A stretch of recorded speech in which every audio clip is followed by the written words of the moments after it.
بسم اللہ الرحمن الرحیم۔ السلام علیکم ناظرین کرام، کچھ عرصے پہلے میں اپنی کچھ ویڈیوز میں وہ تمام حالات بتا چکی ہوں جس وجہ سے ترکوں کے خلاف عربوں میں نفرت پیدا ہوئی، اور ترکی کے صدر طیب ایردوان کی ان کوششوں کا بھی ذکر کیا جن کے ذریعے وہ عربوں کے دلوں سے ترکی کے خلاف نفرت ختم کرنا چاہتے ہیں۔ مگر عرب قوم پرستی کے جذبات ایک دم اتنے کیوں بھڑک اٹھے کہ وہ ممالک النار جیسے ڈرامہ بنانے پر مجبور ہوئے، جو کہ عربوں کی برتری، قوم پرستی اور سلطنت عثمانیہ سے نفرت سے بھرا پڑا ہے۔ آئیے جانتے ہیں۔ ناظرین کرام، درلش ایرترول میں ایرترول جب بھی کسی بھی قسم کی مہم پر روانہ ہوتا ہے تو ہر بار وہ خود سے ایک عہد کرتا ہے۔ میں اس عہد کے الفاظ دہراتی ہوں، آپ لوگ غور سے سنیے گا۔ منزلیں مارتے برق رفتار شہ سواروں کی قسم، کوسوں دوڑتے سموں سے اڑتی چنگاریوں کی قسم، اپنی ناموس کی خاطر، اسلاف کے نام کی خاطر، کسی جنگ میں اگر پیٹھ دکھانے کا سوچوں بھی تو خدا مجھے کسی نو آموز کی شمشیر سے نیست و نابود کر دے، مجھے سینہ ارض پر کہیں پناہ نہ ملے، تاریخ کے سینے سے میرا نام ہمیشہ کے لیے مٹ جائے، اپنے عظیم آباء و اجداد کے نام سے، اپنے قبیلے کے نام سے مجھے تا ابد کوئی نہ پہچانے، رب ذوالجلال مجھے ہر مارکے میں فتح مند کروائے۔ اس تمام عہد میں ناموس، اسلاف، آباء و اجداد، اپنا نام، اپنا قبیلہ کے الفاظ تو ہیں، مگر کہیں بھی اسلام کا نام ذکر نہیں کیا گیا، اور یہ تمام الفاظ سراسر ترک قوم پرستی کی طرف اشارہ کرتے ہیں۔ اس کے علاوہ ڈرامے میں کئی بار ایسے موقع آئے جب اداکار ایک دوسرے کو اوز روایات کے خلاف جانے کا طعنہ دیتے ہیں۔ ڈرامے میں اگر وہ مہمان کی مہمان نوازی کرتے ہیں تب بھی وہ یہ نہیں کہتے کہ اسلام میں مہمان نوازی کی بڑی فضیلت ہے، بلکہ یہ کہتے ہیں کہ یہ اوز روایات ہیں۔ اسی طرح بہت سے ایسے اچھے کاموں کی نسبت اسلام کے بجائے ترک روایات کی طرف کی جاتی ہے، اور اس ڈرامے کو دیکھ کر لازماً یہ تاثر ملتا ہے کہ مسلمانوں کو یہ جتلایا جا رہا ہے کہ اسلام کو اگر دنیا میں دوبارہ پھیلانا ہے اور اوز روایات کے تحت ہی کیا جا سکتا ہے، اور اس کا حل یہی ہے کہ ترکوں کی قیادت قبول کر لی جائے۔ ایرترول ڈرامہ دیکھنے کے بعد نہ صرف آپ کو ترکوں سے محبت ہونے لگتی ہے بلکہ ان کی روایات بھی دل کو اچھی لگنے لگتی ہیں۔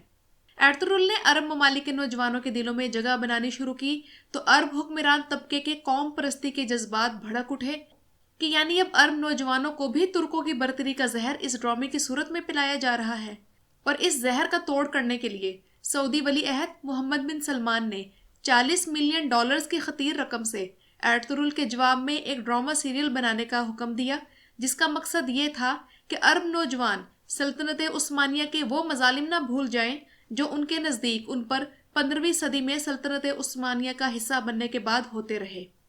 یعنی اب مشرق وسطیٰ میں ترک قوم پرستی بمقابلہ عرب قوم پرستی پھل پھول رہی ہے، اور اس ڈرامے سے لگتا ہے کہ عربوں کے نزدیک اب حقیقی دشمن ایران نہیں بلکہ ترکی بنتا جا رہا ہے۔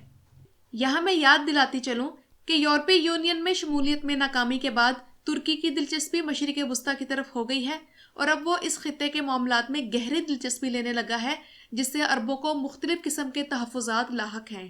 درلش ایرترول میں جب جگہ جگہ عربوں کو یہ محسوس ہوا کہ اس ڈرامے میں جگہ جگہ ترکوں کا احساس برتری دکھایا گیا ہے تو عربوں کے ضبط کی حد نہ رہی۔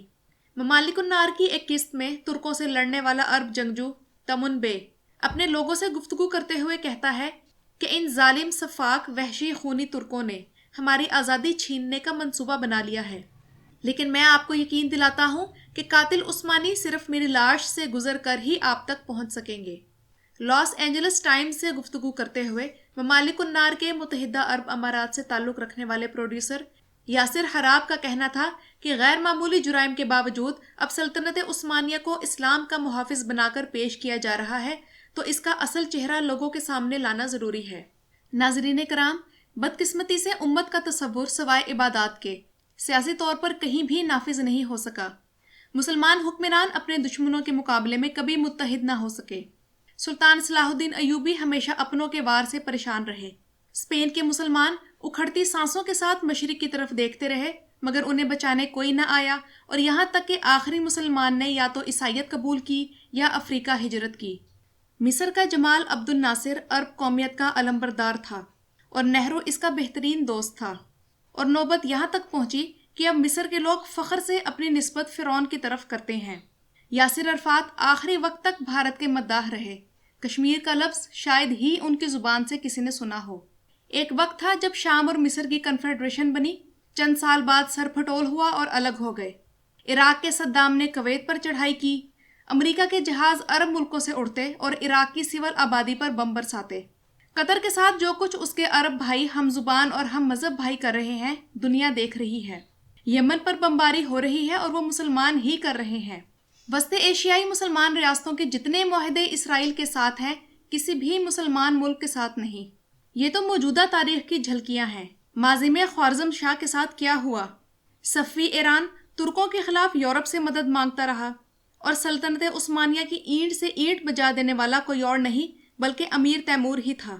بادشاہ بابر نے پانی پت کے میدان میں ایک مسلمان حکمران ابراہیم لودھی ہی کو شکست دی۔ سلطان ٹیپو کی کسی مسلمان حکمران نے مدد نہ کی، بلکہ نظام الدین دکن نے ان کے مقابلے میں انگریزوں کا ہی ساتھ دیا۔ ناظرین کرام، یہ ہے قوم پرستی کی حقیقت کہ کس طرح یہ ہمیں آپس میں جدا کرواتی ہے، اور یہ صرف وقتی مفادات کی وجہ سے ہے۔ جس اسرائیل کا نام پاکستانی سننا بھی گوارا نہیں کرتے، اس کے اربوں سے تعلقات ہیں، بلکہ ایک مسلمان ملک کے بادشاہ کے باڈی گارڈز تک اسرائیل سے تربیت یافتہ تھے۔ اس شدید قوم پرستی کی لہر میں عرب کیوں کر یہ برداشت کر سکتے تھے کہ ترکی ڈرامہ سیریل دیرلش ایرترول بنا کر ان کی عرب عوام کے جذبات ہائی جیک کرتے؟ اور اب یہ قوم پرستی اس امت کو کہاں اور کتنی پستی تک لے جائے گی، یہ تو اللہ ہی جانتا ہے۔ کمنٹ سیکشن میں اپنی رائے سے آگاہ کیجیے گا۔ ویڈیو دیکھنے کا شکریہ۔